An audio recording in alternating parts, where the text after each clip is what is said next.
Hello दोस्तों, नमस्कार। कैसे हैं आप लोग।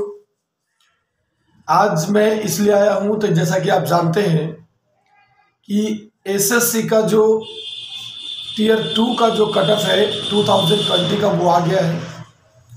बहुत सारे बच्चों को सिलेक्शन हुआ भी है, बहुत सारे बच्चों को सिलेक्शन नहीं भी हुआ है।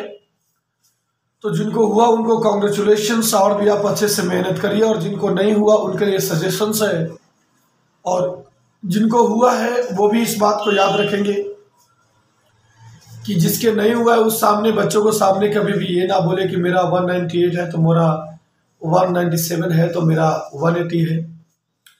अब उस बच्चों को इनकरेज करने का प्रयास करिए और उस बच्चों को हौसला दीजिए कि इस बात नहीं तो अगले बार जरूर होगा। मेहनत करते रहो, मेहनत करने से पीछे नहीं भागना है। लेकिन आप एक बात हमेशा याद रखना, जहां तक नॉर्मलाइजेशन की बात है तो नॉर्मलाइजेशन तो होते रहेंगे आपस में वो जनरली, लेकिन आपका जो रो मार्क्स है, जो आपका रो मटेरियल्स जो होते हैं, जो आपका जो रो मार्क्स है, एग्जैक्ट मार्क्स है, उस पर ध्यान दीजिए कि आपने एक्चुअल में कितना बनाया। तो आप आंसर की डाउनलोड कीजिए, डाउनलोड करने के बाद उसे देखिए और देखने के बाद मिलाइए। तो मिलाने के बाद अब देखिए कि आपका एक्चुअल मार्क्स कितना आता है और उसे इंप्रूव करने का प्रयास करिए और उसे बढ़ाने का प्रयास करिए। ऑटोमेटिक आपके मार्क्स और नॉर्मलाइजेशन वो डिपेंड करता है कि क्या होगा नहीं होगा, लेकिन सबसे बड़ी मैटर है कि आपने कितना नंबर बनाया, ये सबसे बड़ा बात है।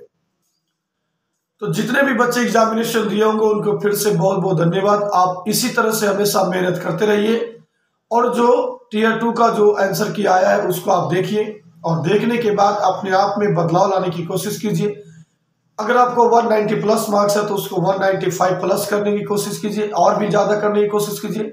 बहुत सारे ऐसे बच्चे होंगे जिनको नॉर्मलाइजेशन 700 से 750, 700 यानी 80, 90, 100, 800 तक पहुंच गए होंगे। तो उसके लिए कोई दिक्कत नहीं है, पहले अपने रो मार्क्स को देखिए।